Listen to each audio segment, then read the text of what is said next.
My father's voice cut through the line like a blade. "You're no longer my daughter!" No warning, no hesitation, just a sentence that shattered something I thought could never break. In that moment, I realized love in my family was conditional, and I was the one erased. My name is Sophronia Kent, and this is how I found out I was written out of his life and his will. The pencil slipped from my hand when the phone rang. I was hunched over blueprints in my Portland apartment, the hum of the printer filling the room with a steady rhythm, when his voice came through, cold, clipped, almost mechanical. One sentence, then silence. The line went dead before I could even breathe. For a moment, I just sat there, staring at the wall, the weight of those words pressing into my chest until I couldn't hear the printer anymore. The air in the apartment seemed to collapse, as if the walls themselves had shrunk in closer. I'd spent years carving out a life with nothing but grit and late nights, and in the space of a phone call, he stripped me of something no amount of work could replace. I walked to the window. Outside, rain streaked the glass in thin, uneven lines. Portland's gray sky sagging low over the city. Cars hissed along wet pavement. People rushed under umbrellas, unaware that in one corner apartment, someone had just been erased. Memories of the coast pushed their way in, uninvited, the crunch of sand beneath small shoes, the heavy hand on my shoulder guiding me down the shoreline, the sound of gulls circling overhead. I used to believe those moments would anchor me forever. Now, they were splintered, fragile shards I didn't dare touch. One call, one sentence. It wasn't just rejection, it carried the chill of something calculated, as if behind the cruelty lay papers already signed, a plan already executed, and whether I wanted to or not, I would have to follow that thread, straight into the truth he wanted buried. Holloway's office smelled of polished wood and old paper, the kind of scent that clings to history and secrets. The ceiling fan turned lazily above, stirring the air without breaking the tension that had already settled thick around us. He slid a leather folder across the desk, his voice formal, almost detached, as he read aloud. My father had signed everything over, the coastal inns, the land, the accounts, all of it to Marla and her children. My portion, a single dollar, and a clause that warned if I contested, I would lose even that insult. I didn't move, but my fingers dug into the armrest until my knuckles ached. Holloway avoided my eyes, fumbling with his pen until it clattered onto the desk. For a moment, the room echoed with that tiny metallic sound. When he finally looked at me, there was something more than pity in his gaze, something uneasy, as if he carried a burden heavier than the will itself. The tremor in his hands, the way his glasses slipped lower on his nose, all betrayed what his words didn't. This wasn't just business. Something else was hidden in those files, and it terrified him more than telling me I'd been erased. Silence stretched until I thought he might dismiss me, but Holloway cleared his throat, voice faltering. He admitted there had once been something else, a document my mother left with him long ago, with explicit instructions it should reach me when I was grown. But the week after her funeral, it vanished from his files. The admission hollowed me out. That meant someone, somewhere, had made sure her voice was buried with her. With shaking fingers, he reached into his drawer and pulled out a small brass key, taped to a card embossed with the name of a local bank. The metal caught the dim light as he slid it across the desk. "First Coastal Bank," he said quietly. "Your mother wanted you to have this." I closed my hand around the key, its weight hotter than metal should feel, a spark of both fear and defiance burning in my chest. Outside, faint and distant, a ship's horn sounded from the harbor, cutting through Portland's gray drizzle. It felt like a call from the coast of my childhood, summoning me back toward the waves, and toward a truth my father never wanted me to find. I drove down the coastal highway, with the brass key heavy in my pocket, the Pacific wind forcing its way through the crack in the window. The air smelled of salt and seaweed, the same scent that used to cling to my hair after long days at the inn with my mother. Her voice returned to me with each gust, steady and certain, reminding me not to let anyone rewrite my story. When I reached town, I felt a jolt of recognition mixed with grief. The inn where I had once stacked linens and scrubbed counters now bore a new sign. Marla's name stenciled boldly across the wood. Seeing it was like being punched in the chest. I stood on the sidewalk staring until the sound of gulls overhead broke the spell. Later, I ran into Mrs. Kravitz outside the corner store. She swore she remembered signing papers for my mother years ago, saying Margaret had been meticulous about protecting me. Her words tightened the knot already forming inside me. That knot pulled tighter still when I sought out Earl, the old manager. He didn't hesitate, saying bluntly that without my mother's money, the inn never would have survived its first summer.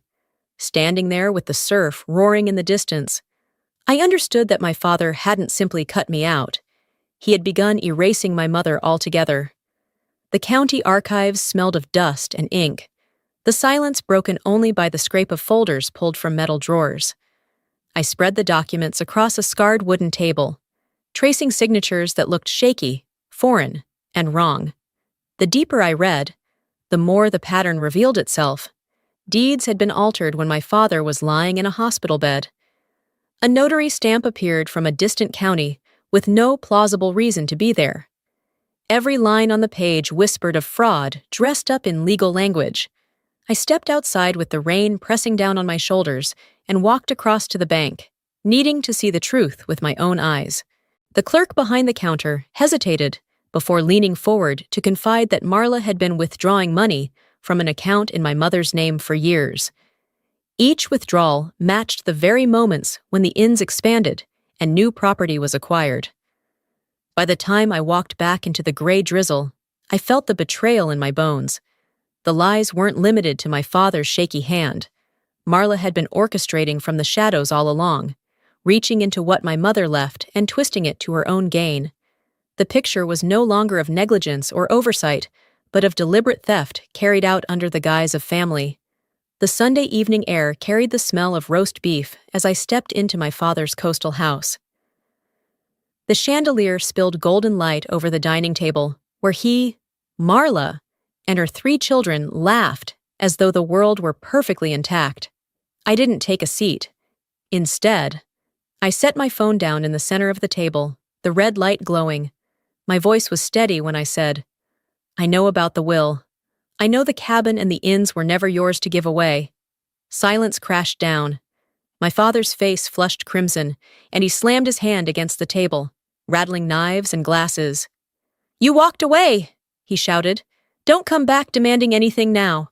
Marla reached out with a smile that didn't reach her eyes. "Let's not create drama in front of family," she urged. I locked my gaze on her. Family?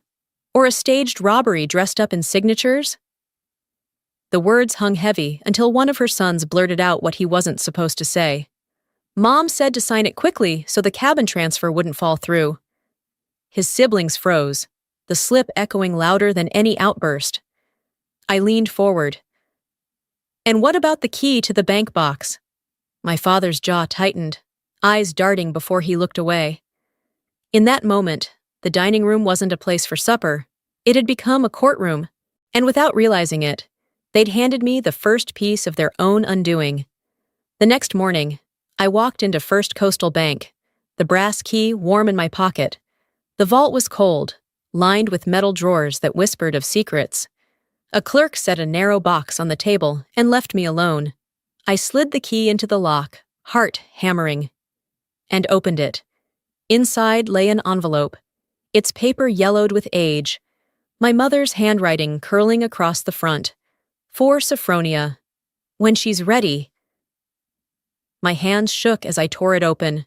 Her words rose from the page, alive and fierce, telling me the wealth came from her side of the family, that it was mine to inherit, and that if anyone tried to claim otherwise, I must stand up and fight. The sound of her voice filled the silent room until tears blurred the ink. Beneath the letter was more than proof of her intent. A thick passbook bore my name alone, its balance stretching into 6 figures. My breath caught. She had planned for me. shielded me, even after death. The letter carried a date and a witness signature that matched Mrs. Kravitz's memory. The truth burned through me. My father hadn't just cut me out. He had stolen the very future my mother had set aside. Now I held the evidence he could never erase, the weapon that would carry me into the fight for justice. The courthouse was packed long before I arrived. Word had spread through the small coastal town, and every seat was filled, neighbors craning to see, reporters scribbling in notepads. The air was thick with the damp smell of salt carried in from the ocean, mixing with the varnish of the wooden benches. I stepped inside wearing a dark suit, the weight of the folder in my hands pressing against my ribs like armor. Across the aisle, my father sat stiff as stone, his face unreadable. Marla leaned toward him, whispering furiously, her bracelets jingling as she gestured, but he kept his eyes fixed forward. When the bailiff called order, Holloway rose beside me.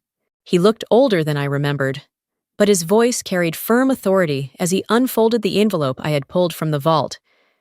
He read aloud my mother's words, her handwriting preserved in every line.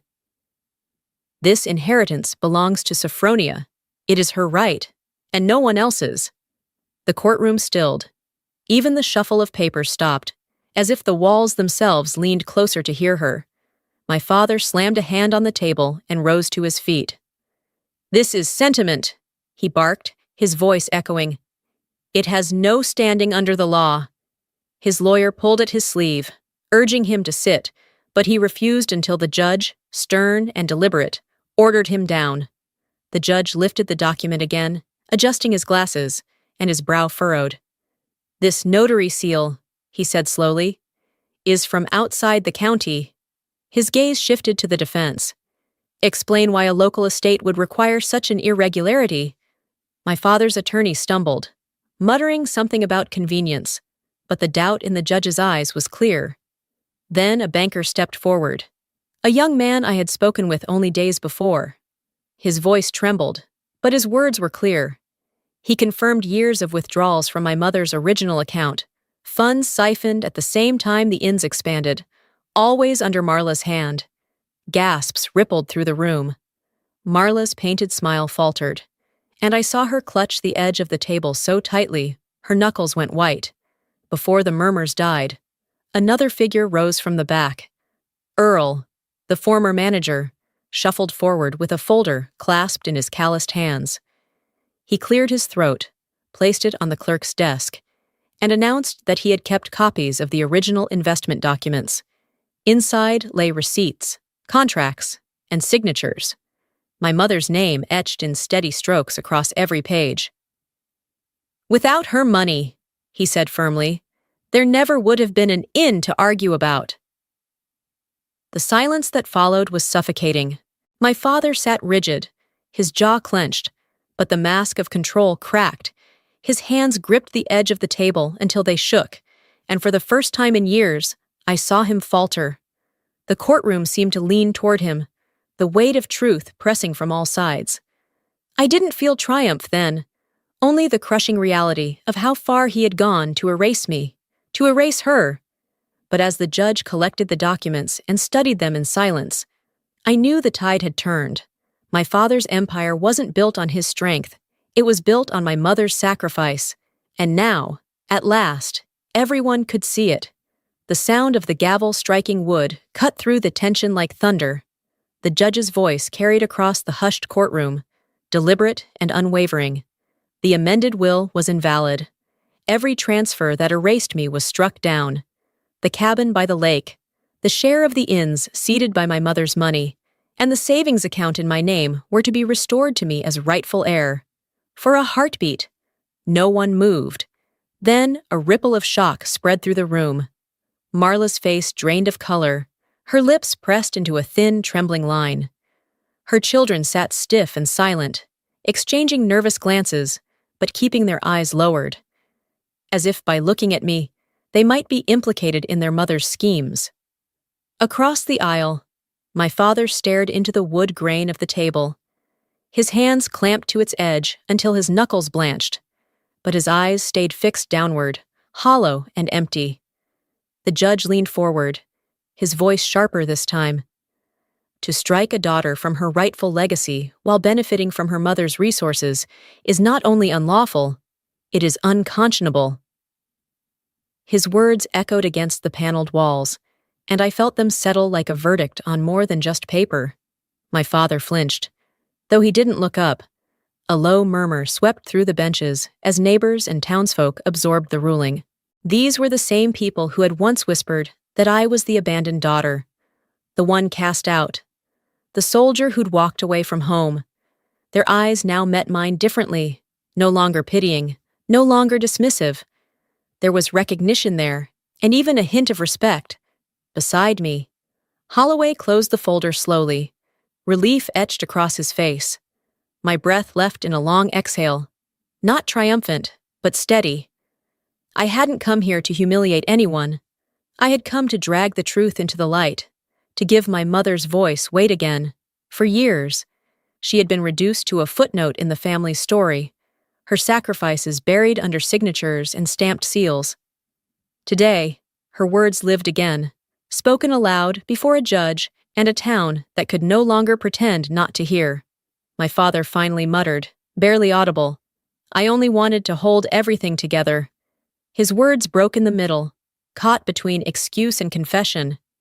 I didn't answer. The time for explanations had passed. He had clung to control so tightly that he'd strangled what little remained of our family bond. Whatever he thought he was preserving had already shattered.